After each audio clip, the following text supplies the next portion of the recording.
Hello and welcome to this video. If your industrial battery has a damaged or defective filling plug, you don't necessarily need to replace the entire watering system. With the Aquapro spare part kit, you can simply replace the individual component.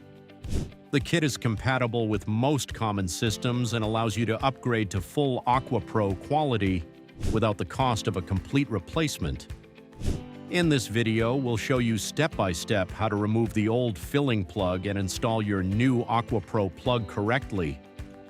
In the first step, we remove the damaged or old filling plug. Carefully disconnect the tubing from the system, making sure not to damage any of the surrounding components. Once the hose is detached, you can remove the filling plug from the cell.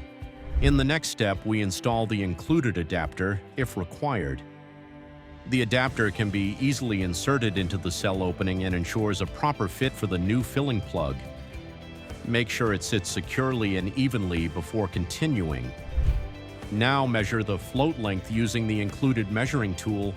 Make sure to insert it carefully and do not apply force while pushing it into the cell. The color indicated on the tool represents the correct float for your battery.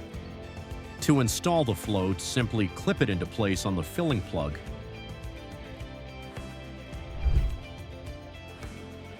Now that you have installed your new filling plug, the final step is to reconnect it to the system. Use the included hose, measure the required length, and cut it to size. Then attach the hose securely to the filling plug.